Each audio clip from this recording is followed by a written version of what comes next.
"Hey Ma, you don't belong here!" The shout cracked down the courthouse corridor, bouncing off marble and glass, turning heads, stopping footsteps, freezing the air around the doorway like a sudden storm. Before I go any further, lock in with me, hit that subscribe button, turn on the bell, and tell me where you're watching from. Because what you're about to hear travels farther than these walls, and I want to see how far truth can go when pride tries to block the door. She stood at the threshold, calm in the blast of attention she hadn't asked for. A black woman in her early 40s with medium dark skin and steady eyes. Hair pulled back neat and practical, dressed in a crisp white shirt under a tailored gray blazer, dark trousers pressed to a razor line, low-polished heels that made no noise yet suggested she could move with purpose when she chose to. She carried a slender folio clutched against her side. No robe draped over her arm, no entourage, no clerk clearing a path, nothing to signal who she really was. The officer who had shouted squared himself wider in front of the doorway, hand hovering just shy of the handle, posture heavy with an authority that had been used too often like a shield and sometimes like a weapon. He looked her up and down as if the corridor itself had a dress code she had broken by existing. People pretended to scroll their phones while angling their cameras, the way bystanders do when something uncomfortable is unfolding, but they want proof if it turns into a headline. She didn't flinch. Her breath stayed slow and narrow.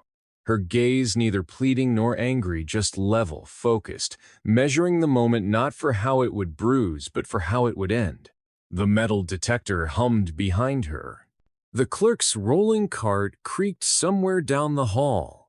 A fluorescent bulb near the exit flickered, then steadied, then flickered again. The officer leaned closer, making the doorway feel smaller, staking out the ground with his stance as though he could decide, by posture alone, who qualified for justice. Not yet inside the courtroom, not yet announced, not yet robed, she held to silence.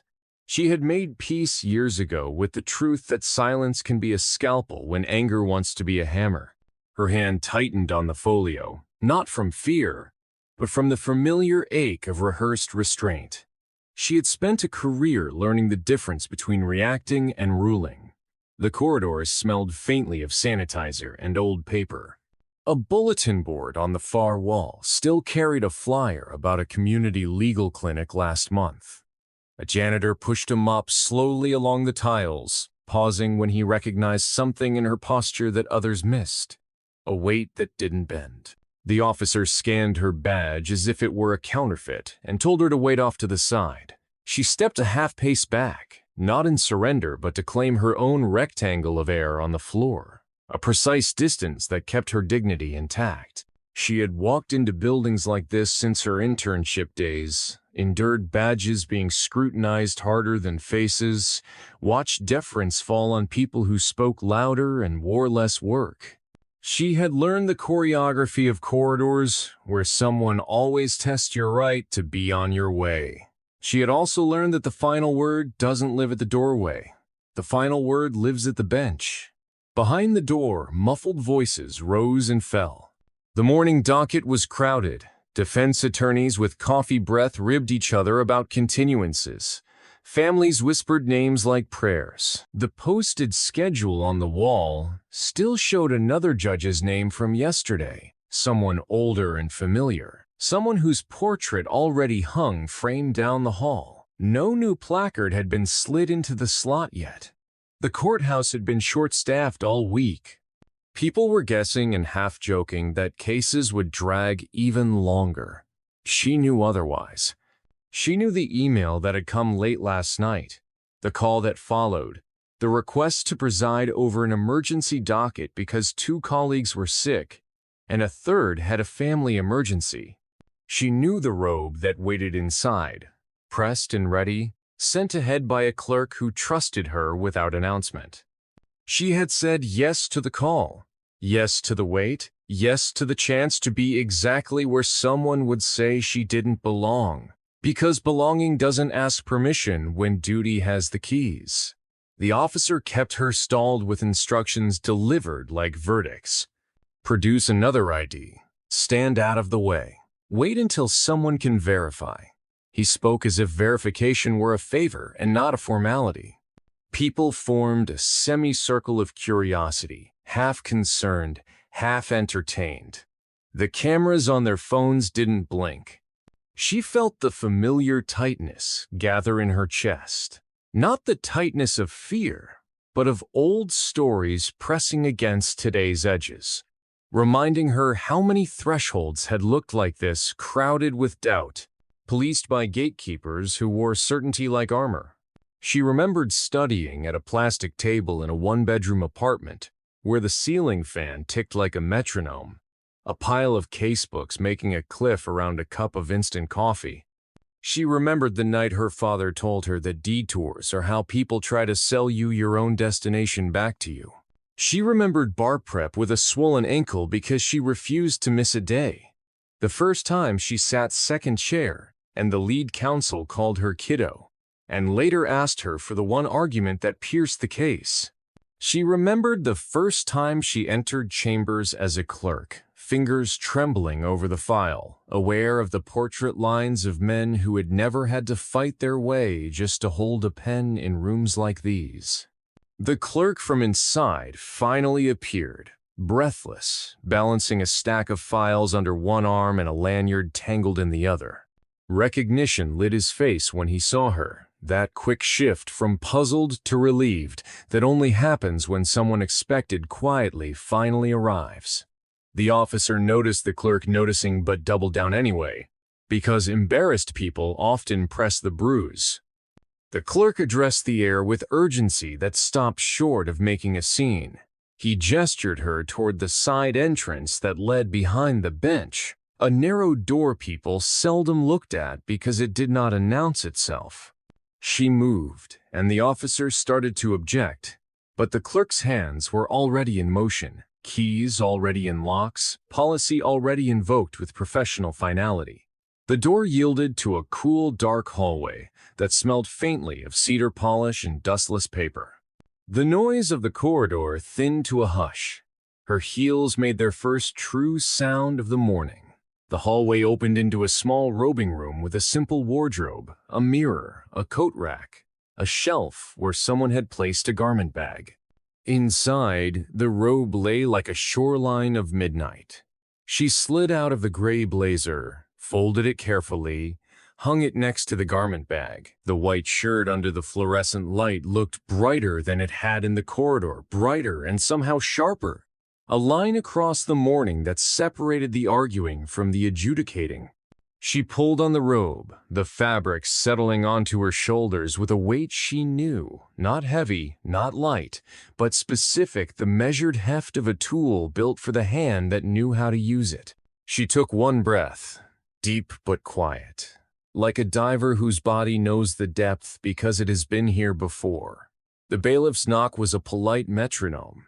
The clerk whispered the last-minute notes through the door. A crowded docket, a public defender running late, an interpreter on the way, a reporter requesting permission for still photography in the back, and an officer posted at the doorway who might need a reminder about procedure. She nodded. She didn't need the reminder, and she didn't need the fight. She needed the law.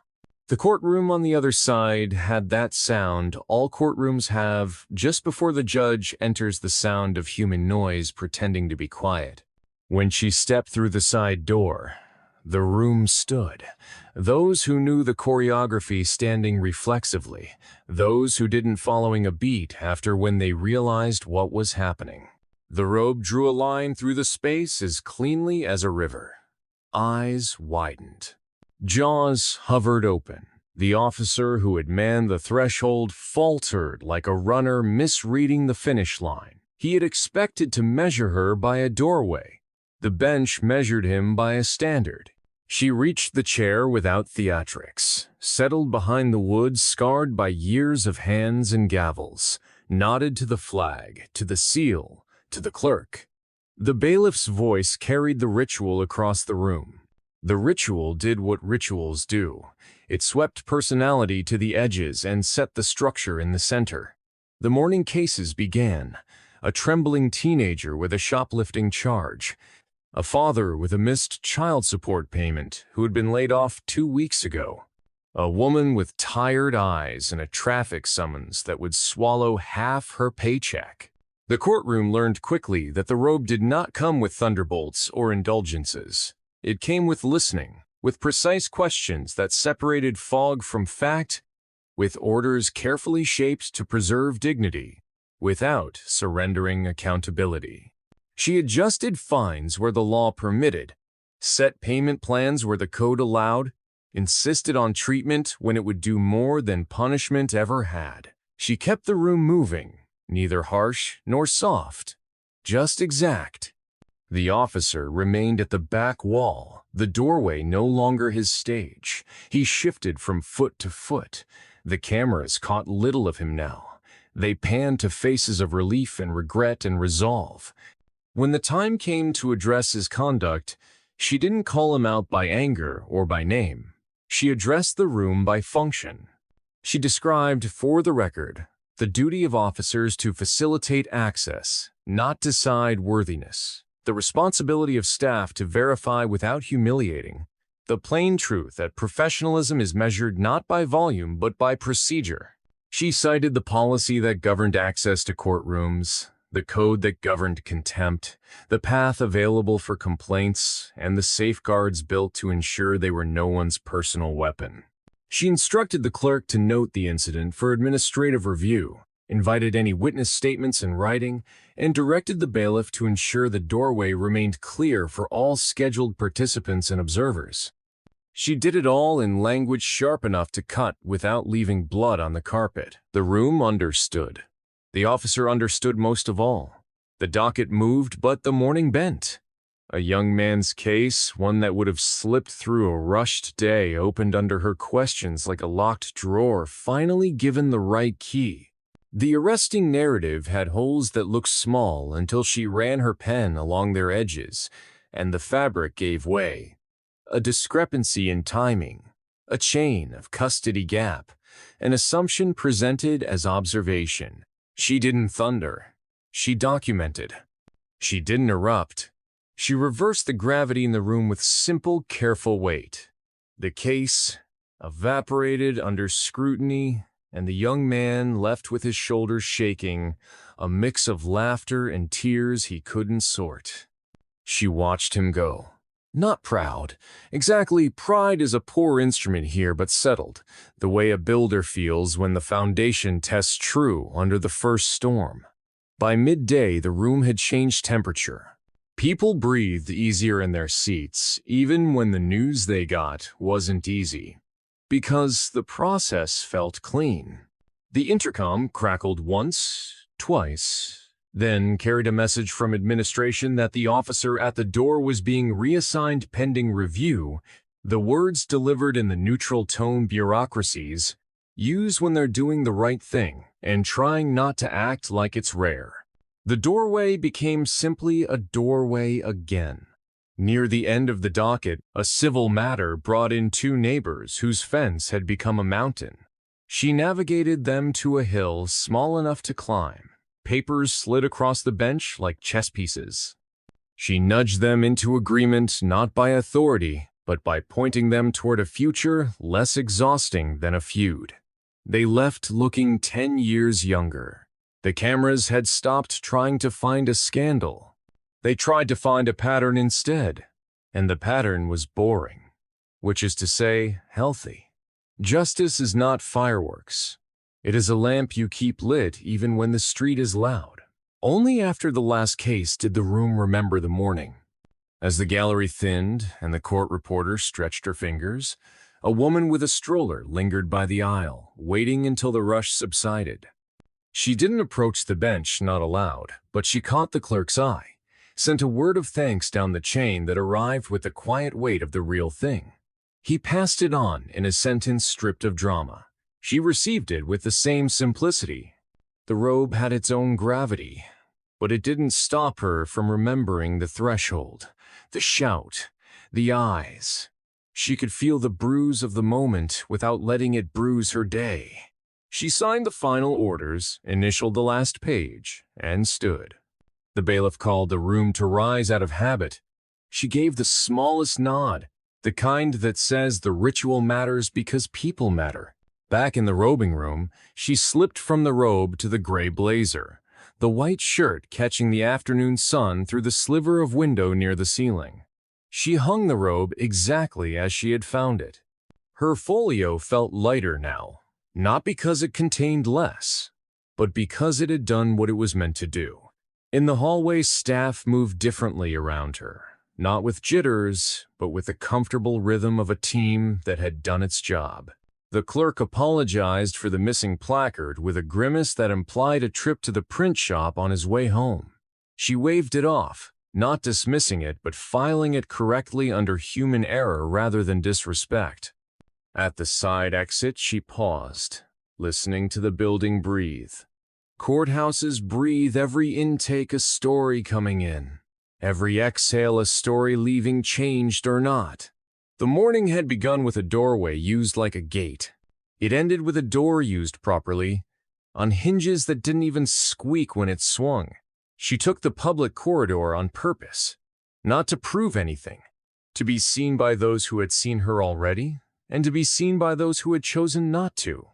The officer was gone, reassigned to a place where procedure, not posture, would decide his day. A new deputy held the post with a stance that kept space clear rather than claimed it. He nodded. She nodded back. The janitor passed again, mop gliding, eyes kind. The fluorescent bulb that had flickered earlier burned steady now, as if the building had decided it too belonged to the day. Outside, the city heat touched the stone steps and turned them warm. She descended slowly, aware of cameras that would stitch moments together later in ways that told a different story than the one she had lived. She couldn't control that. She could control the record. The record would show that a judge presided, that access was protected, that errors were corrected, that a morning heavy with presumption ended with policy, and that policy, when used well, is just another word for fairness with a spine. The robe didn't make her that morning. The robe allowed the work she had done for years to have its proper volume. The threshold hadn't unmade her. It had simply revealed who misunderstood where power lives. Power lives where service is precise. Power lives where patience outlasts provocation.